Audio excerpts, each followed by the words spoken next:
এই যে কবিতার সঙ্গে আষ্টেপৃষ্ঠে জড়িয়ে থাকা লেখালেখি এবং পড়া হিসেবে পাঠক হিসেবে কবিতা আপনাকে কি দিয়েছে? কবিতা আমাকে সঙ্গ, যেটা আপনি আগে বলেন, সঙ্গ দিয়েছে। আমি ভাবি অনেক সময় যে ধরেন করোনার সময় যখন ঘরবন্দি হয়ে থাকলাম, আমার মতো মানুষের পক্ষে, আমি যেমন সন্ধ্যা মানে কোনো সময় বাসায় থাকতে পারি না, গোধূলি ইয়ার সময় মনে হয় যে সারা পৃথিবীতে কিছু হয়ে যাচ্ছে, আমি এখানে বন্দি হয়ে আছি।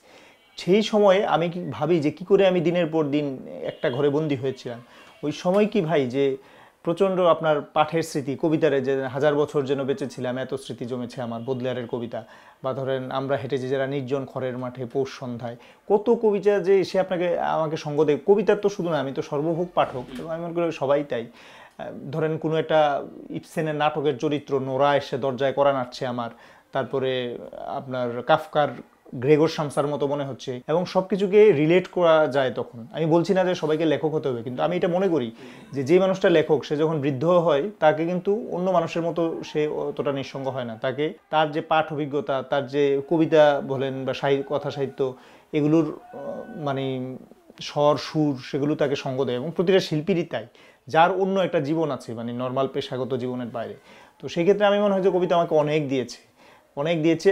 যে অক্ষরের অপার আলো অন্ধকার, আলো এবং অন্ধকার দুটাই বলছি, কারণ আমি দুটাকেই সমান উপভোগ করি, এবং আমি চাই কবিতার ভিতরে আমার ভিতরের যে আলো এবং অন্ধকার সবটাই আসলে প্রকাশিত হোক পাঠকের কাছে, কোনো ধরনের ছলচাতুরি ছাড়া। আপনি তো প্রায় 2 দশক ধরে লিখছেন, তারপরও আপনাকে পরিচিতি দিতে গিয়ে অনেকে বলে যে তরুণ কবি পিয়াস মজিদ, এ বিষয়ে আপনার কোনো আক্ষেপ আছে? না, আক্ষেপ না। আমি মনে হয় যে তরুণ থাকাটা, মানে তরুণ যে বলছে সেটাই তো একটা আনন্দের বিষয়, কারণ তারুণ্য সবাই চায়, মানে মুখে হয়তো বলে না। আমি এটা কখনোই, আমাকে অনেক ফেস করতে হয়, অনেকেই বলে দেখে মনে হয় না যে এত বয়স, কিন্তু না, মনে হয় তো ভালো। এবং আমি মনে করি যে প্রতিটা বয়সের যেমন সৌন্দর্য আছে, উপলব্ধির, এবং ওই যে নাম, আমি সবসময় বলি যে নাম রবীন্দ্রনাথের কাছে শোনে, নাম হচ্ছে লাউয়ের বোটার মতো, ধরতে সুবিধা হয়। তো এখন আপনাকে ধরার জন্য কেউ তরুণ বলছে, কেউ বৃদ্ধ বলছে, আমাকে বৃদ্ধ বললে তো আমি আরও খুশি হব, এবং আমাকে কেউ যদি লোক বলে সেটা আরও খুশি। কিন্তু যদি তরুণ বলে, সেটা বলে আনন্দ পায়। এবং আমার সেই ধরনের কোনো আক্ষেপও নাই। যে অনেকে আছে দর্শকের বৃত্তে আটকে রাখে যে হ্যাঁ ঠিক আছে, আরও অনেক সময় লাগবে, লাগুক, সারা জীবন। আমি মনে করি কি, মৃত্যুর আগ পর্যন্ত একটা মানুষ প্রতিশ্রুতিশীল। আমি বারবার কয়েকদিন আগে এক জায়গায় বলছিলাম যে জর্জ সেভারেজ বলেছেন যেটা, সেটা আমিও বলি, যে একটা কবিতা লেখার, আমি যেমন অনেক দিন যাবত কবিতা লিখছি না, পরবর্তী কবিতা লেখার আগ পর্যন্ত আমি নিজের কাছে, আমি নিজে কবি না, কিন্তু সামাজিকভাবে কিন্তু সবাই আমাকে ট্যাগ করছে যে হ্যাঁ কবি এই বলছে।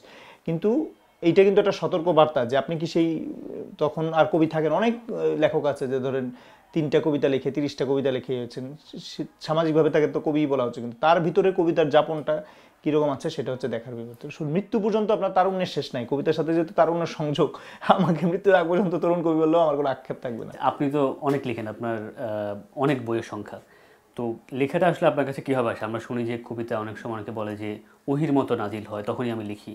আপনার কাছে আসলে কবিতাটা কীভাবে ধরা দেয়, কীভাবে আপনি কখন বোঝেন যে আবার এখন লিখতে হবে, বা সেটা কোন ফরম্যাটে? যেহেতু আপনি উপন্যাসও লিখেন, আপনি স্মৃতিকথাও লিখেন, গদ্য লিখেন, সেই হিসাবে কবিতার ফরম্যাটটা কীভাবে নির্ধারণ করেন এবং ওই টানটা কীভাবে ফিল করেন?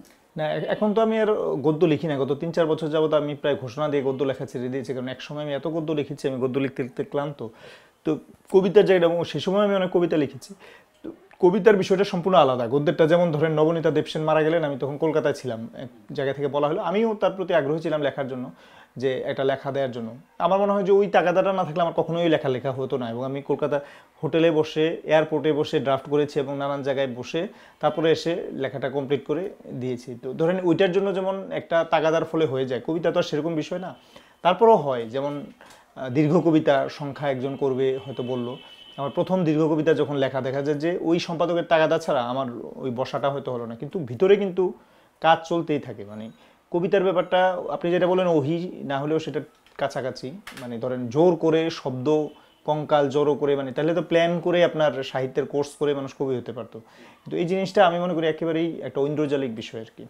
আচ্ছা, আপনার লেখার দিকে যদি আমরা তাকাই, আমরা আপনার কাছে ঢাকা নিয়ে লেখা পাচ্ছি, স্মৃতিগ্রন্থ, আমরা আমাদের বরেণ্য লেখকদের সম্পর্কে পাচ্ছি, আবার আপনি আমার সিনেমা ঘর নিয়ে, সিনেমা নিয়ে লিখছেন, সঙ্গীত নিয়ে লিখছেন বিভিন্ন ক্ষেত্রে।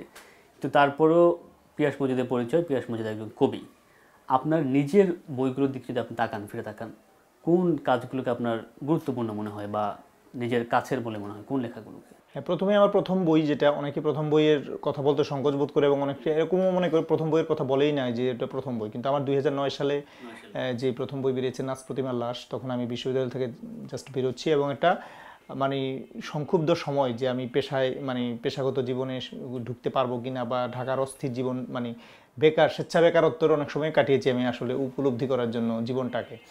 তো ওই কাজটা যেমন আমার একটানা লেখা, একটা ঘোরগ্রস্ত লেখা নাচ প্রতিমার লাশ, ওইটা আমার কাছে গুরুত্বপূর্ণ।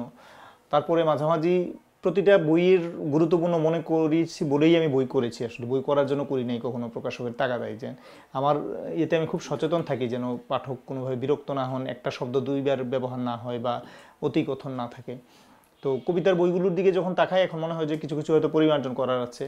তারপরে ধরেন 3-4 বছর আগ থেকে আমি সব ধরনের এই গদ্য লেখা নানান কিছু থেকে নিজেকে গুটিয়ে নেওয়ার ফলে মানসিকভাবে এমন অন্য একটা এবং সব কিছু থেকে আমি একটা বিচ্ছিন্নতার পণ নিয়েছিলাম। ওই সময় আমার কিছু লেখা অটোমেটিক এসছে। অফ টপিক বলে একটা কবিতার বই, আর হচ্ছে এইসব মকারি, একটা টানা গদ্য মানে দীর্ঘ কবিতা, এই বইটা আর নাচ প্রতিমার লাশ আমার কাছে মনে হয় যে আমাকে যদি আমার জীবন ওইটাতে পাওয়া যাবে কোনোভাবে খুব বিমূর্তভাবে। আর এইবার যে কাজটা করছি, এবার একটা বই বেরোবে রূপকথার রাস্তাঘাট। এবার কয়টা বই আসছে? এটা এবার একটা কবিতার বই আসবে আমার মৌলিক, আর আমার 100 কবিতা ইংরেজিতে অনুবাদ করেছেন একজন, ওইটার কালেকশন আসবে। আর আমার কবিতা নিয়ে একজনের একটা বই আসবে। আপনার কবিতা কবিতা নিয়ে নিয়াজ মাহমুদ বলে একজন প্রাবন্ধিক দীর্ঘদিন লিখছেন, তার 10টা প্রবন্ধের সংকলন, এটার নাম হচ্ছে হিমবে হালা কিংবা পিয়াসমতির কবিতা, এটা আসবে। শেষ প্রশ্ন আপনার কাছে আমি 3টা বিষয় সংক্ষেপে আপনার ধারণা জানতে চাই। জীবন, প্রেম এবং মৃত্যু, এই 3টা বিষয় আপনি কীভাবে সংজ্ঞায়িত করবেন? জীবন, প্রেম ও মৃত্যু আমার কাছে মনে হয় যে 3টা অঙ্গাঙ্গিভাবে জড়িত। মানে মানে আমি আলাদা আলাদা করে জানতে চাই, মানে জীবন বলতে আপনি আসলে কী বোঝেন বা কীভাবে আপনি যাপন করতে চান আপনার জীবনটা আসলে? মানে প্রেমময় একটা সময়, প্রেমমগ্ন একটা সময় যাপন করাই হচ্ছে জীবন। মানে যেই আমার একটা ছোট গল্পের পুস্তিকা ছিল ক্ষত আত্মার বিজ্ঞপ্তি, যে সেই জায়গায় এটা ছিল মানুষ মূলত সুন্দরের প্রেমিক, যখন তার জীবন অসুন্দর হয়ে পড়ে তখন সে আত্মহত্যা করে। মানে যখন আত্মহত্যা করে সেই জায়গা থেকে সে করে, তো সেই জায়গার থেকে আমার সবসময় তাড়িয়ে বেড়ায় যে জীবন আসলে প্রেমমগ্ন একটা সময়ই, প্রেম ফুরিয়ে গেলে তার জীবন ফুরিয়ে যায়। তার প্রেমকে আলাদাভাবে ডিফাইন করার কিছু আমি দেখি না, জীবনের সাথে জড়িত, মৃত্যু তো সেটার সাথে সাথেই। আপনি কখনো জীবনের প্রতি আগ্রহ হারিয়েছেন? আগ্রহ হারিয়েছি মানে কি, কনফিউজ হয়েছি, তখন হচ্ছে গিয়ে আবার ফিরে এসেছি। এবং সেটার জন্য আসলে শিল্পের একটা বড় অবদান আছে, শিল্প এবং জীবনেরই অবদান শেষ পর্যন্ত। শিল্প তো আর জীবনের বাইরের কিছু না। এবং অনেক কবিতার লাইন পড়ে মনে হয়েছে যে অনেক কবির, প্রিয় কবির বা এর যে বা নিজেরও যে ওই কবিতার ভিতরে মৃত্যুর অনেক তাড়না ছিল, কিন্তু আমি ফিরে এসেছি জীবনের কাছে। তো 3টা আমি মনে করি ওই যে যেটা বললাম অঙ্গাঙ্গিভাবে জড়িত আর কি। প্রেমমগ্ন একটা সময় যাপন করাই জীবন, আর প্রেম ফুরিয়ে গেলেই আসলে মৃত্যু।